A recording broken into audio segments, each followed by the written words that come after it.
Australia llevó a cabo un experimento con un depredador en 1935. Le salió mal de inmediato. Pero lo que nadie te advirtió, lo que los libros de historia omiten, es que el fracaso no alcanzó un pico para luego estabilizarse. Se fue agravando. Con cada década que pasaba, el daño empeoraba. La criatura que introdujeron desarrolló patas más largas, se extendió más lejos, mató a más animales y desmanteló gremios de depredadores que habían sobrevivido en este continente durante 50 millones de años. Los gobiernos le tiraron dinero encima. Los científicos le tiraron químicos. Los guardabosques le tiraron cuerpos. Nada funcionó. Y mientras más lo intentaban, más tiempo tenía la invasión para hacerse más fuerte. Esta es la historia de cómo una decisión en un campo de Queensland se convirtió en el desastre ecológico más prolongado de la historia moderna. El error de 1935, agosto de 1935.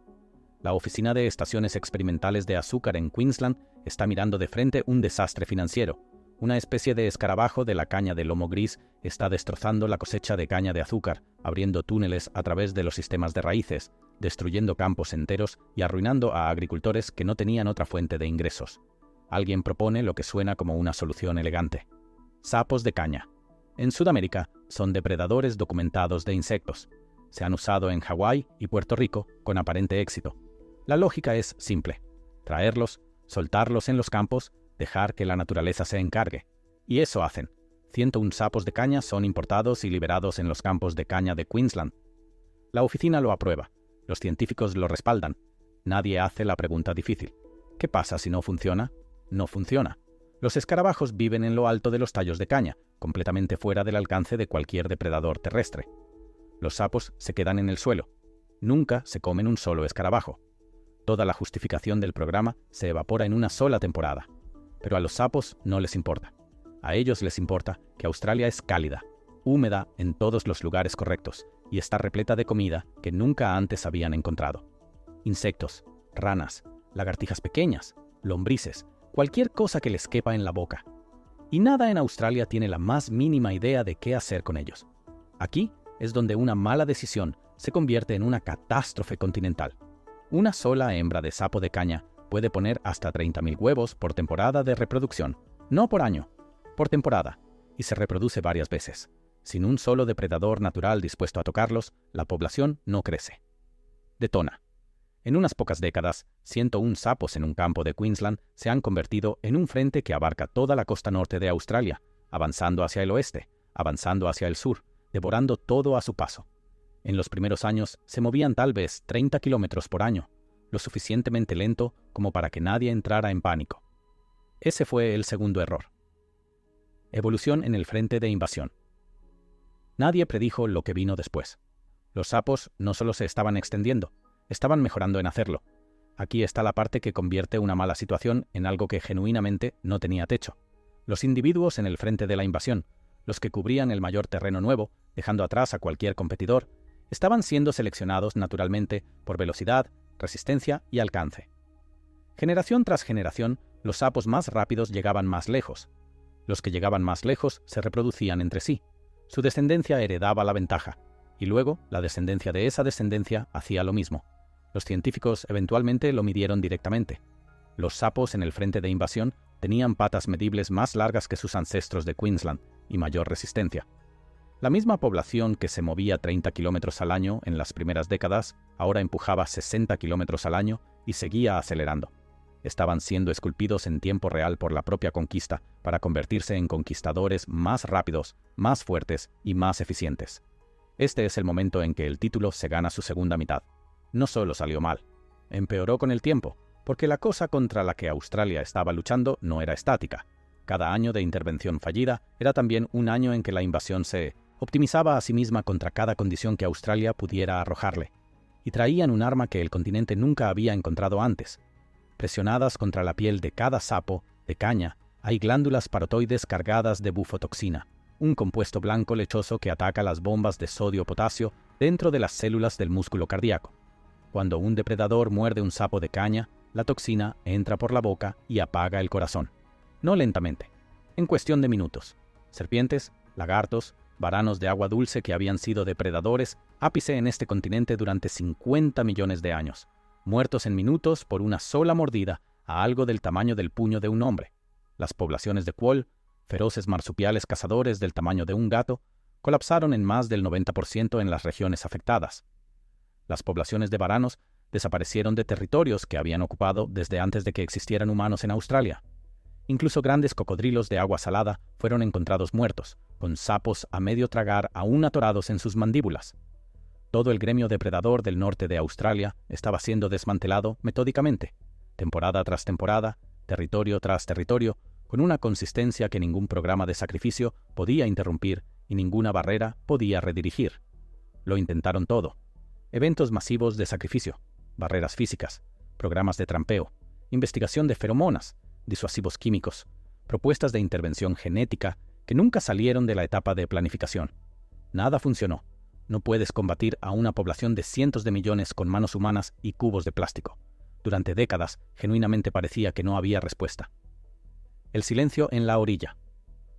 Antes de llegar a la respuesta, necesitas entender cómo se veía perder desde el nivel del suelo, porque los números, colapso del 90% de los Quolls, territorios de varanos borrados, cocodrilos encontrados muertos, esos números son limpios. La realidad no lo era. Los investigadores que trabajaban en el territorio del norte en los años posteriores al paso del frente de sapos describieron algo más difícil de cuantificar que las estadísticas poblacionales. Las cámaras trampa, que solían dispararse decenas de veces por noche en abrevaderos activos, comenzaron a devolver fotogramas mayormente vacíos. No menos animales. Ningún animal. La orilla del agua, que había sido un corredor de constante actividad biológica durante millones de años, se quedó en silencio. Los varanos que habían patrullado esas riberas desde antes de que los humanos llegaran al continente se habían ido. Los Quolls, que habían usado los mismos sitios de madriguera durante generaciones, se habían ido. Lo que quedaba era el propio frente de sapos y la ausencia de todo lo que había estado allí antes. Un equipo de investigación documentó un territorio de varano en Kakadu que había sido rastreado durante años antes de que llegaran los sapos, un macho específico, un rango específico, un conjunto específico de rocas para asolearse a lo largo de un sistema de arroyos. Cuando el frente de sapos pasó por su territorio, el monitoreo dejó de producir datos. No porque el equipo fallara, porque no quedaba nada que monitorear. Eso es lo que empeoró con el tiempo realmente significa. No gráficos, no porcentajes. Una orilla ancestral que se quedó en silencio. Un territorio vaciado en una sola temporada. Este es el contexto que importa cuando una investigadora llamada Dra. Georgia Ward-Fear se arrodilló al borde de un estanque de cría en el territorio del norte y vio algo que no encajaba. Las mandíbulas del Outback. Era temprano en la mañana. Luz baja. El barro en el borde del agua aún húmedo de la noche. Ward-Fear había estado trabajando en el problema de los sapos lo suficiente como para saber lo que se suponía que debía ver. Metamorfos emergiendo del agua, arrastrándose a tierra por primera vez, comenzando su dispersión hacia el terreno circundante. Lo que no se suponía que debía ver era una columna de hormigas carnívoras moviéndose entre ellos como si no estuvieran allí. Vio a las hormigas golpear a los sapos bebés. Vio a los sapos retorcerse. Vio a las hormigas seguir llegando. Y vio que la única cosa que se suponía debía detener todo esto, la bufotoxina secretada por cada milímetro de la piel del sapo, no hacía absolutamente nada. Ese es el momento en que la pregunta cambió. No cómo matamos a los sapos, sino por qué la toxina no funciona contra estos insectos. La respuesta está en la biología. La bufotoxina funciona secuestrando las bombas de sodio-potasio en las células del músculo cardíaco. Esto es devastadoramente efectivo contra los vertebrados porque cada mamífero, reptil y anfibio en la Tierra funciona con el mismo mecanismo fundamental. La toxina fue moldeada por la evolución en Sudamérica para atacar exactamente esta clase de animal, pero una hormiga no está construida así. El sistema circulatorio de una hormiga, su arquitectura nerviosa, la infraestructura básica de su cuerpo, todo opera bajo principios completamente diferentes. Para una hormiga carnívora, el compuesto que recubre la piel de un sapo de caña es, en el peor de los casos, un sabor extraño. El depredador ni siquiera registra el arma. Las hormigas carnívoras de Australia no son animales tímidos. Son grandes, de color cobrizo, rápidas y extraordinariamente agresivas para su tamaño. Cazan en grupos coordinados. Una exploradora encuentra una fuente de alimento y deja un rastro de feromonas. En segundos llegan los refuerzos. En minutos, cientos de obreras convergen sobre un solo objetivo. No necesitan dominar a la presa, necesitan abrumarla. Cuando una colonia de hormigas carnívoras encuentra un sapo de caña joven, ve una sola cosa: una masa grande y lenta de proteína sin defensa viable contra su patrón de ataque. El primer contacto activa las feromonas de alarma. Docenas llegan en segundos, muerden las patas, los ojos, el vientre blando. El sapo se retuerce e intenta saltar. Cada salto arrastra más hormigas, envía señales a más refuerzos, lo empeora todo. Esto es lo que lo hace aún más impactante. Las hormigas no están absorbiendo una dosis letal. Un depredador que muerde un sapo de caña y traga recibe el impacto completo de bufotoxina a través de la boca y el intestino, suficiente para detener el corazón de un cocodrilo. Las hormigas están mordiendo la piel externa en docenas de puntos simultáneamente, cada una absorbiendo una cantidad mínima en un solo punto de contacto, muy por debajo del umbral necesario para provocar un paro cardíaco. La toxina que aniquila a un varano de 2 metros no puede detener a un insecto que solo necesita 1 milímetro de contacto mandibular para hacer su trabajo. El sapo está secretando su arma más poderosa sobre su propia piel, y no está haciendo absolutamente nada. Toda su estrategia de supervivencia se construyó sobre una sola suposición, que cualquier cosa que lo tocara intentaría tragárselo. Las hormigas no tragan, enjambran, y en ese único error de cálculo biológico, 90 años de invasión comenzaron a desmoronarse. Ward Fear necesitaba confirmar que no era solo una observación. Ella y sus colegas realizaron pruebas de escape controladas comparando al sapo de caña con 7 especies de ranas nativas australianas, animales que habían convivido con las hormigas carnívoras durante millones de años. En cada medición de velocidad de escape y distancia de salto, el sapo de caña quedó en último lugar. No en penúltimo lugar, último. Las ranas nativas tenían los reflejos correctos. Una congelación dura, luego un salto explosivo que rompe el contacto antes de que la señal de alarma se propague. El sapo de caña simplemente se quedaba allí. Su única respuesta programada era confiar en la toxina. Contra una serpiente, esa estrategia es perfecta. Contra un enjambre coordinado de insectos que no pueden sentir la toxina, es una sentencia de muerte. Lo que vas a escuchar a continuación es la razón por la que este descubrimiento no se quedó solo en un artículo de investigación. Se convirtió en la primera herramienta funcional en 90 años de fracaso. Y la forma en que funciona es tan simple que debería hacerte enojar que haya tardado tanto. Si todavía no te has suscrito, hazlo ahora, porque el mecanismo que Ward Fear utilizó para convertir esta peculiaridad biológica en un arma desplegable en el borde activo de la invasión es la parte que nadie vio venir. Zona de aterrizaje pesadilla. Lo que Ward Fear y sus colegas diseñaron a continuación suena casi demasiado simple para ser un avance. Fueron a los estanques de cría. Llevaron latas de comida para gatos. Aquí está la lógica. Las hormigas carnívoras son extraordinariamente sensibles a fuentes de alimento ricas en proteína. Colocas cebo a lo largo de una orilla y no atraes a unas pocas forrajeras. Desencadenas la movilización completa de la colonia. Miles de obreras convergen sobre el sitio y mantienen esa presencia durante horas. Por el costo de unas pocas latas de comida para gatos, puedes concentrar una fuerza letal en una ubicación precisa. Pero el momento lo es todo. Y aquí es donde la trampa se cierra.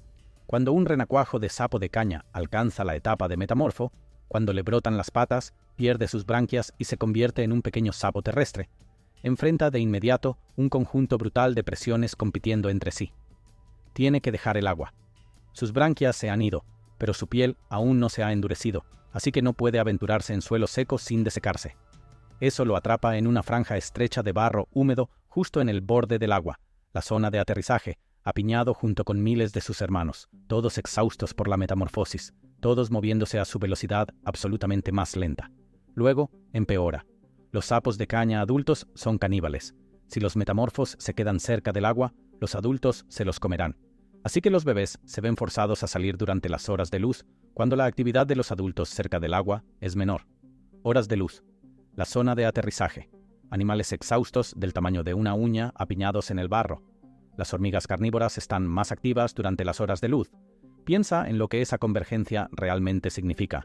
El sapo es expulsado del agua exactamente en el momento en que las colonias de hormigas están en su máxima fuerza operativa, hacia exactamente el terreno que las hormigas ya patrullan, con un cuerpo demasiado pequeño, demasiado lento y demasiado exhausto para escapar. Cada presión biológica sobre el sapo lo empuja directamente hacia la ventana óptima de caza del diminuto depredador. No es coincidencia. Es una convergencia de desajustes evolutivos sobre la que Australia había estado sentada durante 90 años sin darse cuenta. Cuando los investigadores cebaron las orillas antes del pico de emergencia de los metamorfos, los resultados detuvieron en seco al equipo de estudio. Más del 98% de los metamorfos emergentes fueron atacados y eliminados en los primeros minutos tras salir del agua.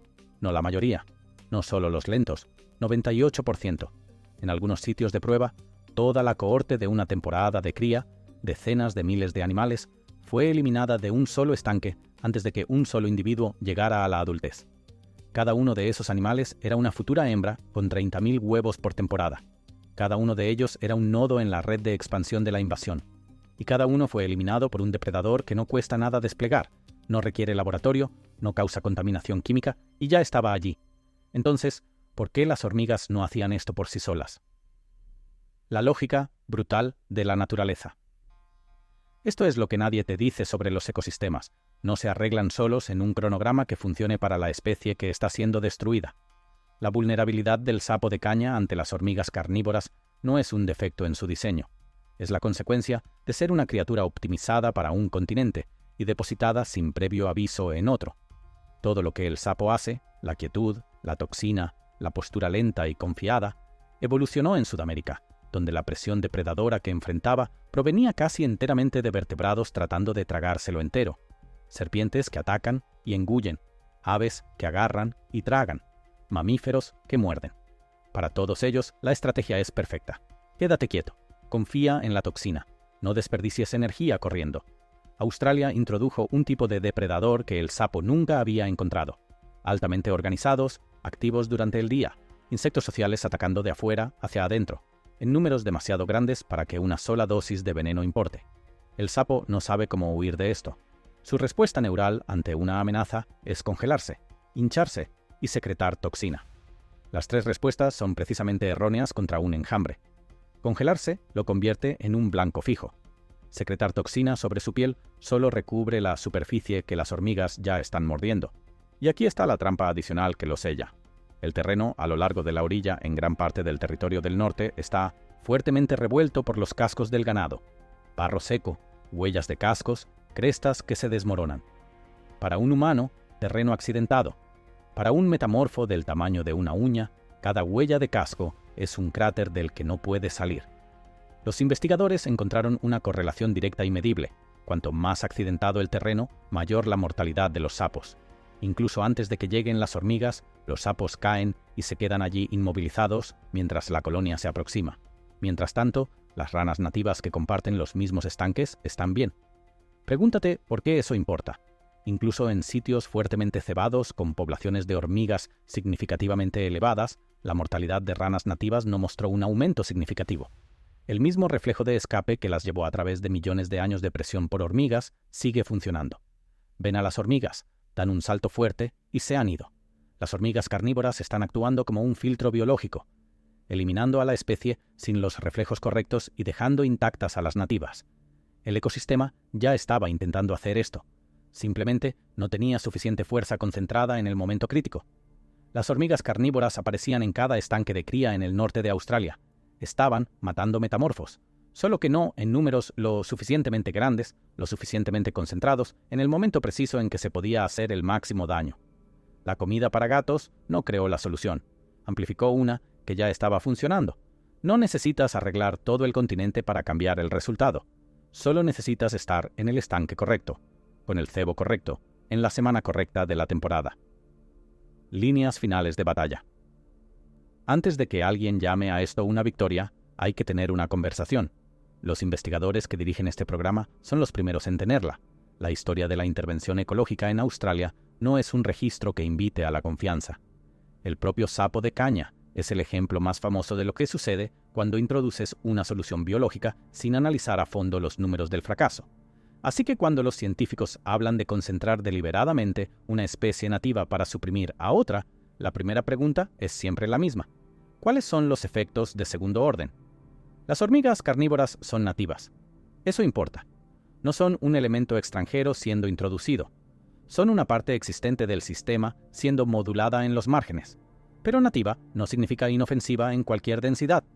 Empuja a cualquier especie muy por encima de su abundancia natural en un área concentrada y puedes crear presión sobre otras especies que nadie pretendía afectar. Por eso el programa de cebado se implementa como un instrumento de precisión, no como una fumigación generalizada. Estanques específicos, ventanas de tiempo específicas, las 2 o 3 semanas de máxima emergencia de metamorfos, no todo el año. Sitios monitoreados con datos de referencia documentados para que cualquier efecto no intencionado pueda ser detectado a tiempo. La meta es un campo de exterminio temporal y localizado en el punto de vulnerabilidad más crítico del ciclo de vida del sapo. Luego, retroceder y dejar que la colonia regrese a su densidad natural. Un equipo pequeño con unas cuantas latas de comida para gatos en el estanque correcto durante la semana correcta puede eliminar una cohorte de decenas de miles de animales que de otro modo se dispersarían por cientos de kilómetros de frontera. Esta es la filosofía opuesta a la que creó el problema. En 1935, los humanos intentaron arreglar un sistema roto agregando una pieza nueva. Este programa funciona escuchando lo que el sistema ya está haciendo y dándole una ventaja temporal y dirigida en el momento exacto en que puede hacer el máximo daño. No control, amplificación. En las áreas donde el programa ha estado funcionando, algo está comenzando a suceder que los investigadores no dicen en voz alta muy a menudo, porque no quieren adelantarse a los datos, pero lo notan, lo que viene después. El motor de la invasión funciona gracias a los metamorfos que sobreviven hasta la adultez y ponen 30.000 huevos por temporada. Cada hembra adulta que el programa impide que exista no es solo un sapo eliminado, son 30.000 huevos por temporada multiplicándose a través de múltiples ciclos reproductivos fuera de la ecuación poblacional. Un evento de mortalidad del 98% en un solo estanque durante una sola ventana de emergencia no es solo un dato impresionante, es una disrupción multiplicativa de la tasa de crecimiento de la invasión. Hazlo en docenas de sitios de cría de alto valor simultáneamente, temporada tras temporada, y empiezas a doblar la curva. Durante 90 años, el sapo de caña en Australia fue la historia de una criatura que había resuelto todos los problemas. Tóxica, prolífica, adaptable, rápida. Lo que la hormiga carnívora reveló es que la defensa nunca fue completa. Era completa contra los ataques que el sapo había enfrentado en su historia evolutiva.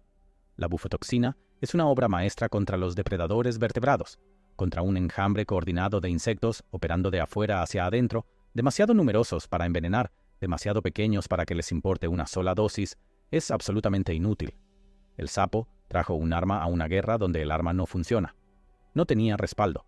La respuesta a uno de los peores desastres ecológicos de la historia moderna no fue un químico, no un arma genética, no un programa masivo de exterminio. Fue un pequeño insecto y una lata de sebo proteico, desplegados en el momento exacto en que podían hacer el máximo daño. Requirió que alguien dejara de preguntar qué podíamos añadir y empezara a preguntar qué estaba intentando hacer ya el ecosistema. Cámara trampa. Tierra de Arnhem. 3:14 de la mañana. Un quoll, el primero registrado en esa ubicación en 11 años, atraviesa el cuadro, se detiene en la orilla del agua y desaparece en la oscuridad. Las hormigas siempre estuvieron allí. Suscríbete para estar tú también cuando estalle la próxima historia.